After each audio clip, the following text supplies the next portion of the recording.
ఇంకా ఏం చేద్దాం చెప్పురు. కొల్లాపూర్కు సంబంధించి పచ్చని కొల్లాపూర్లో హత్యా రాజకీయాలకు తెరలేపిండు. మరి ఇప్పుడు జూపల్లిని మంత్రివర్గం నుంచి తీసేస్తారా, ఇంకా మంత్రివర్గంలోనే ఉంచుతారా అనేది రేవంత్ రెడ్డి చెప్పాలి. అధికారం ఉందమని రెచ్చిపోతున్న మంత్రి జూపల్లి అనుచరులు, విష సంస్కృతిని పోషిస్తున్న మంత్రి అంటూ కూడా చూడొచ్చు. పచ్చని పల్లెలు, ప్రాచీన చరిత్రకు సాక్ష్యాలుగా నిలిచే కోటలు, పురాతన ఆలయాలు కొల్లాపూర్ నియోజకవర్గానికి ప్రత్యేకతలు. అలాంటి చారిత్రక నియోజకవర్గం నేడు కక్షలు, కార్పణ్యాలకు, సీమ ఫాక్షనిజానికి నిదర్శనంగా నిలుస్తుంది. కాంగ్రెస్ పార్టీ అధికారంలోకి వచ్చాక, ముఖ్యంగా మంత్రిగా జూపల్లి కృష్ణారావు బాధ్యతలు చేపట్టాక ఈ నియోజకవర్గం సరికొత్త రాజకీయ రక్త చరిత్రను లిఖిస్తుంది. గత జనవరిలో మల్లేష్ యాదవ్ అనే జవాను హత్యతో ఒక్కసారిగా ఉలిక్కిపడ్డ కొల్లాపూర్ ఇప్పుడు బీఆర్ఎస్ నాయకుడు శ్రీధర్ రెడ్డి దారుణ హత్యతో తీవ్ర భయాందోళనకు గురవుతుంది. అసలు కొల్లాపూర్లో ఏం జరుగుతుంది? పల్లె సీమలకు ఫ్యాక్షన్ రక్కసి కాటేస్తుందంటే ప్రభుత్వం ఏం చేస్తుంది? రేవంత్ సర్కార్ పోషిస్తున్న ఈ విష సంస్కృతికి వెలుగు లేదా అంటే లేదు. ఏం చేద్దాం మనం? ఈ విష సంస్కృతి గురించి ఎంత మాట్లాడదాం? చూడుని మీరు, ఇక్కడ బీఆర్ఎస్ నేతకు సంబంధించి పడుకున్నట్టుగానే పైకి పంపించిన దుర్మార్గులు.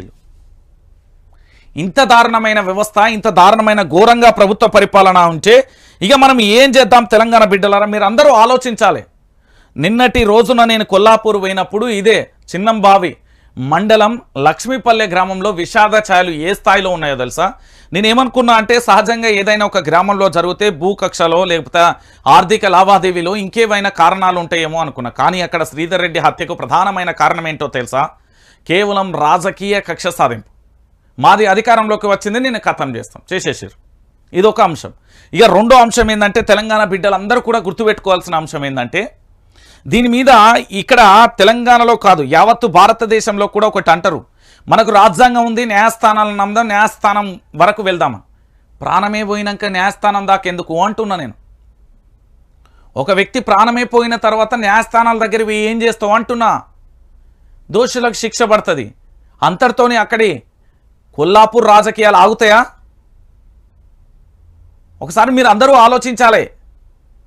ఏం జరుగుతున్నది ఈ తెలంగాణలో? అరే, ఒక రక్త చరిత్రను మించే సినిమాలో తలపించేది యథార్థ సంఘటనలు జరుగుతూ ఉంటే ఇంకా మనం సైలెంట్గా ఉంటే ఇది వైలెంట్గా మారిపోయిన తర్వాత దీనిని ఆపడం ఎవ్వడి తరం కాదు.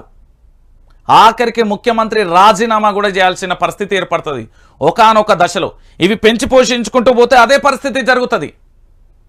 కొల్లాపూర్లో ఇలాంటి ఘటనలు జరగడం రాష్ట్రంలో ఇది 18వ సంఘటన. ఇంత దారుణంగా జరుగుతూ ఉంటే రాష్ట్ర ముఖ్యమంత్రి గారు మీ మంత్రిని బర్తరఫ్ చేస్తారా, మీ మంత్రిని ఏం చేస్తారు అనేది కూడా సమాధానం చెప్పాలి. అంటే అధికారం వచ్చింది కదా అని మేము ఏది చేస్తే అది నడుతుంది అంటే ఇది తెలంగాణ రాష్ట్రం. ఈ తెలంగాణ రాష్ట్రంలో ప్రతి ఒక్కడికి రోషం, పౌరుషం అన్నీ ఉంటాయి. దెబ్బకు దెబ్బ అన్నీ ఉంటాయి. తెలంగాణ ఉద్యమంలో మేము ఎన్ని పాటలు రాసుకోలే. మీరు ఒకసారి రాష్ట్ర డీజీపీ గారు మీ పోలీసు వ్యవస్థలో ప్రక్షాళన చేయరు. మొదటగా నేను మిమ్మల్ని రిక్వెస్ట్ చేస్తా ఉన్నా, లేదు అంటే జరగబోయే పరిణామాలకు మీరే బాధ్యత తీసుకోవాలి, రేవంత్ రెడ్డి బాధ్యత తీసుకోవాలి. ఇది నేనలే, కేటీఆర్ అన్నాడు. గుర్తుపెట్టుకోరు. ఇంత దారుణమైన విషయమా? అరే, ఏమైపోతున్నది పైన తెలంగాణ? ఎందుకు ఈ సీమ రాజకీయాలు, ఎందుకు ఈ ఫ్యాక్షన్ రాజకీయాలు, ఏమైతున్నది అసలు? ఎందుకు ఈ సీమ ఫ్యాక్షన్లు, కక్షలు ఎక్కడి? తెలంగాణ అంటే ఈ కక్షలకు నిలయం కాదు. తెలంగాణ అంటే పూర్తి స్థాయిలో కూడా ప్రశాంతంగా ఉండే తెలంగాణ. ఇక మీరే ఆలోచించండి.